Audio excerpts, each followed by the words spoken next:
महाभारत का भीषण युद्ध चल रहा था। कौरवों की ओर से गंगापुत्र भीष्म लड़ रहे थे और पांडवों का साथ भगवान श्री कृष्ण दे रहे थे। बहुत भयंकर युद्ध चल रहा था। जब जब अर्जुन का बाण चलता था, कौरवों की सेना में हाहाकार मच जाता था। रोज शाम में जब युद्ध समाप्त होता था तो सभी योद्धा अपने अपने शिविरों में लौट आते थे। गंगापुत्र भीष्म भी अपने शिविर में पहुंचते थे और जब भी वे अपने शिविर में पहुंचते थे, वहां दुर्योधन उन पर आरोप लगाने के लिए तैयार रहता था। जैसे ही भीष्म पितामह वहां पहुंचते थे, दुर्योधन उनसे कहता था, पितामह, मुझे लगता है आप पूरी ताकत के साथ युद्ध ही नहीं कर रहे हैं। आप पांडवों का वध क्यों नहीं कर रहे हैं? रोज युद्ध के उपरांत दुर्योधन यही आरोप पितामह पर लगाता था। एक दिन भीष्म युद्ध के बाद जब अपने शिविर में पहुंचे तो दुर्योधन ने आते ही उन पर आरोप लगाना शुरू कर दिया। गंगापुत्र भीष्म भी अब तंग आ चुके थे और उन्होंने गुस्से में प्रतिज्ञा ले ली कि मैं गंगापुत्र भीष्म कल युद्ध भूमि में उतरूंगा और पांडवों का वध करूंगा। इस धरती को पांडव विहीन कर दूंगा। जैसे ही भीष्म ने यह प्रतिज्ञा ली, दुर्योधन खुश हो गया और अपने भाइयों को बताने लगा कि कल युद्ध समाप्त हो जाएगा। कल पितामह पांडवों का वध कर देंगे। अब हमारे दुश्मन नहीं बचेंगे। जब यही बात पांडवों के शिविर में पहुंची और पांडवों की पत्नी द्रौपदी को यह बात पता चली तो उन्हें अनर्थ होने की आशंका हुई। द्रौपदी भगवान कृष्ण के पास पहुंची और बोली, सखा, मेरे पतियों पर संकट आ गया है, हमें बचाइए। पितामह ने प्रतिज्ञा ले ली है कि वह पांडवों का वध करेंगे। इस समस्या का समाधान कीजिए। आपकी ही वजह से यह सारा युद्ध हो रहा है। भगवान कृष्ण ने द्रौपदी को समझाया कि यह युद्ध मेरी वजह से नहीं, बल्कि यह युद्ध हो रहा है हर किसी के अपने कर्म की वजह से। और रही बात समस्या के समाधान की, तो समस्या का समाधान जरूर मिलेगा। भगवान ने द्रौपदी को समाधान बताते हुए कहा कि चलो पितामह के शिविर में चलते हैं। भगवान शिविर के बाहर रहे और उन्होंने द्रौपदी को अंदर भेजा। शिविर के अंदर भीष्म ध्यान में मग्न थे।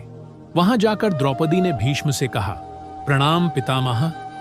जैसे ही द्रौपदी ने भीष्म को प्रणाम कहा, पितामह ने बिना देखे ही द्रौपदी से कहा, अखंड सौभाग्यवती भव। जब उन्होंने देखा कि सामने द्रौपदी खड़ी है तो वह संकट में पड़ गए।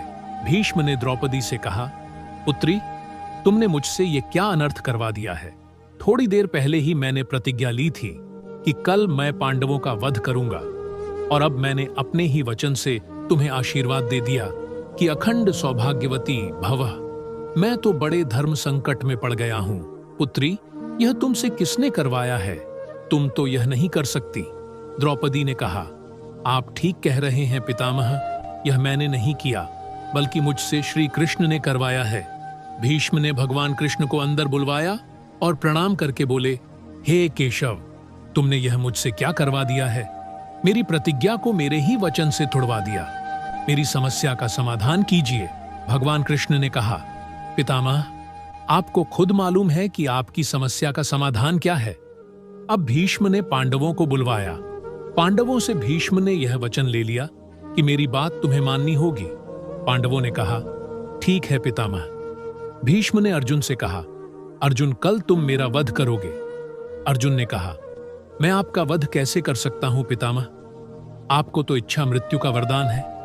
भीष्म पितामह ने कहा, तुम बात तो ठीक कह रहे हो। जब मैं अपनी पूरी ताकत से लड़ूंगा तो महादेव के अतिरिक्त मुझे कोई और परास्त नहीं कर सकता।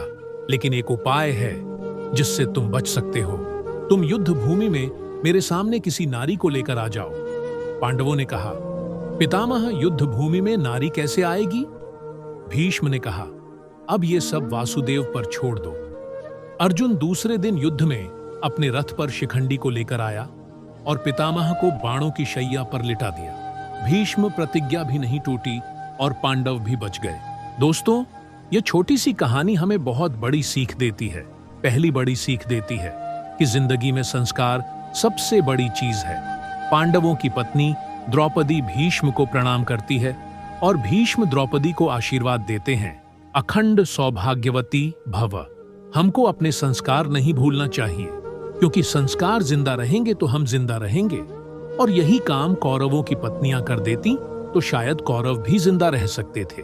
और दूसरी बड़ी सीख देती है कि जिंदगी में हर समस्या का समाधान है। इतने बड़े बड़े संकट आए, लेकिन महाभारत में हर संकट का समाधान होता चला गया।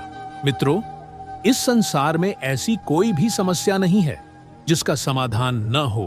तो मित्रों, ये थी आज की वीडियो। उम्मीद है आपको आज की वीडियो पसंद आई होगी। वीडियो पसंद आई हो तो वीडियो को लाइक करके वीडियो को शेयर करें। जय श्री राम।